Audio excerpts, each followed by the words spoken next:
मित्रों, आप सभी को लक्ष्मण दास अग्रवाल का नमस्कार। अपने संध्या काल को स्वर्णिम काल बनाए पुस्तक की डिजिटल प्रसारण की इसको हमने दो भागों में बांटा है ताकि इत्मीनान से हमारी आपकी बात हो सके। जीवन को जीने के लिए कुछ बड़े महत्वपूर्ण बिंदु हैं। ऐसी 7 शिक्षाओं को जो नर्सिंग होम में भर्ती एक बड़े ही समृद्ध व्यक्ति की बात है, उसे हमने इसमें रखने की कोशिश की है। सुनिएगा और समझिएगा और उसके बाद प्रतिक्रिया ज़रूर दीजिएगा जी। लेकिन इसके बाद आधा भाग अगली कड़ी में आप सुन पाएंगे। तो धन्यवाद, आभार। और समय याद है ना, शाम को 6:30 बजे।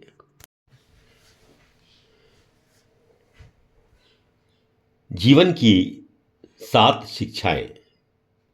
विदेशों में सुविधा है कि अगर आप बीमार हैं या आपकी ठीक से देखभाल करने वाला कोई नहीं है तो आप किसी भी नर्सिंग होम में जाकर भर्ती हो जाइए।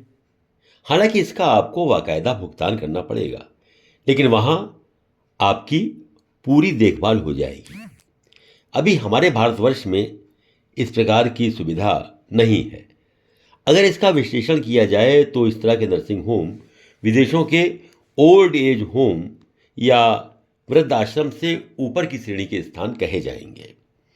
ऐसे ही एक नर्सिंग होम में भर्ती होने के बाद एक बेहद सुविधा संपन्न एवं आर्थिक दृष्टि से समृद्ध अमेरिकन व्यक्ति ने क्या महसूस किया, आइए उसे उसी के शब्दों में जानते हैं। अगर कोई मुझे ये कहता कि उसने नर्सिंग होम में 2 महीने बिताए हैं तो मुझे हंसी आती, क्योंकि मैंने कभी सोचा ही नहीं था कि मुझे वहाँ समय बिताना पड़ेगा। किंतु जीवन तो हमें हमेशा कुछ न कुछ सिखाने का रास्ता निकाल ही लेता है, और वो भी ऐसी परिस्थितियों में जब हमें उसकी उम्मीद भी नहीं होती।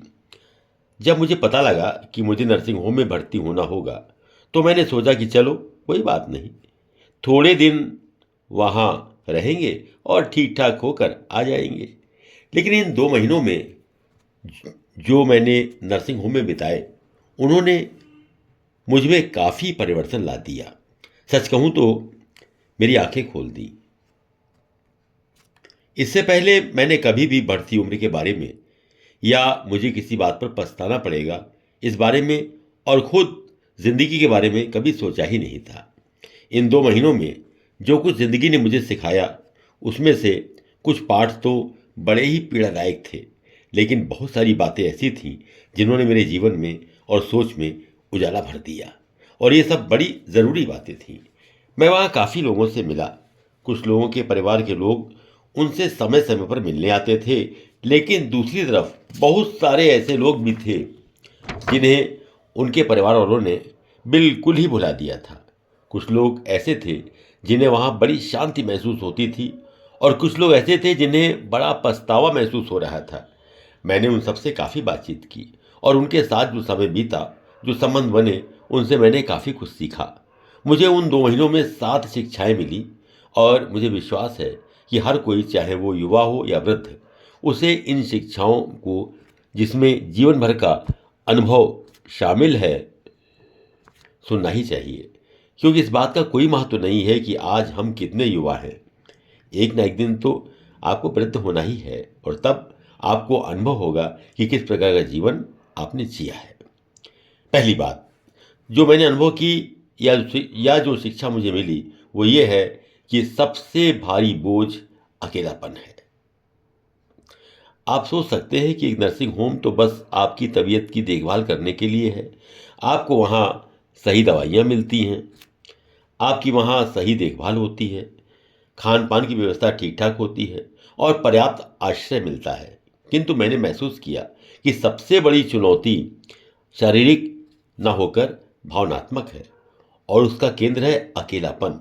यहाँ ऐसे काफ़ी लोग मिले जिन्हें महीनों से कोई मिलने नहीं आया, बल्कि उनमें से कुछ तो लोग ऐसे भी थे जिनसे सालों से कोई नहीं मिला था।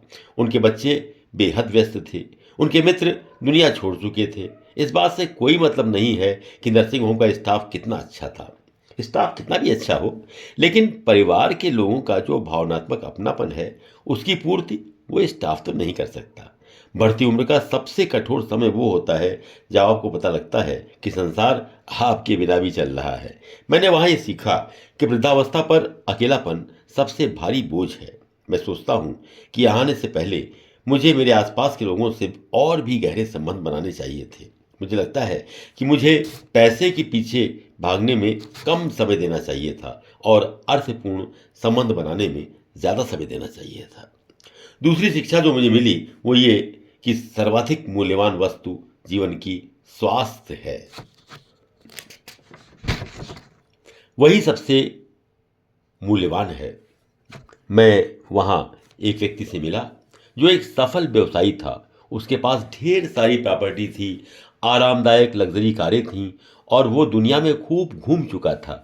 पर अब उसका शरीर ही उसे धोखा दे रहा था। वो बिना किसी सहायक के न तो खुद अपने आप भोजन कर सकता था, न ही चल फिर सकता था। अब ऐसी हालत में उसकी संपत्ति का उसके लिए कोई मतलब नहीं था, जब खुद उसका शरीर उसका साथ देने से मना कर रहा था। इस बात का कोई अर्थ नहीं है कि आप कितने धनवान हैं। आप कितने भी धनवान क्यों ना हो, आप अपना खोया हुआ स्वास्थ्य वापस नहीं खरीद सकते। अगर मुझे अपने बीते समय में जाने का मौका मिलता तो मैं अपने शरीर की और बेहतर तरीके से देखभाल करता, व्यायाम करता, स्वास्थ्यवर्धक चीज़ें खाता पीता और कम से कम तनाव लेता। क्योंकि आखिर में, अर्थात अपने जीवन के आखिरी सालों में, पैसे का क्या महत्व अगर आप उसके द्वारा आनंद लेने की ताकत ही खो चुके हों। तीसरी बात, भौतिक चीज़ों का अर्थ या महत्व समाप्त हो जाता है, वे महत्वहीन हैं। मेरे पास एक बड़ा सा घर था जिसमें आरामदायक फर्नीचर, मॉडर्न से मॉडर्न कपड़े, सजावटी सामान जिन्हें मैंने वर्षों में इकट्ठा किया था, ये सब कुछ था। लेकिन अब मैं एक अकेले कमरे में केवल कुछ थोड़ी सी जो ज़रूरी चीज़ें उनके साथ रह रहा था। और पता है, मुझे इन सारी चीज़ों की कमी नहीं खल रही थी, उन चीज़ों की जिनको इकट्ठा करने में मैंने अपने जीवन का काफ़ी हिस्सा बिता दिया था। वो सब मेरे लिए महत्वहीन हो गई थी। अंतिम एक चीज़ जिसका सबसे ज़्यादा महत्व था, वे थी मेरी मधुर यादें और ऐसे लोग जिनके साथ हम यादों को बांट सकते थे। अगर मुझे बीते समय में वापस जाने का मौका मिलता तो मैं ये सामान और चीज़ों को इकट्ठा करने के बजाय और ज़्यादा आनंददायक पलों को इकट्ठा करता। के लिए एक स्पेशल ऑफर। इस किताब की मार्केट प्राइस 500 रुपये है, जिस पे आपको मिल रहा है 40% डिस्काउंट, यानी कि मात्र 300 रुपये में with free delivery at your door step. Book लेने के लिए इस QR कोड पर या स्क्रीन पे दिखाई गई UPI ID पर 300 रुपये का पेमेंट करें और उसका स्क्रीनशॉट अपने एड्रेस के साथ हमें WhatsApp नंबर पर भेज दें and you will receive your book with in 4 to 5 working days. Thank you for your support. Please like, share and subscribe this channel.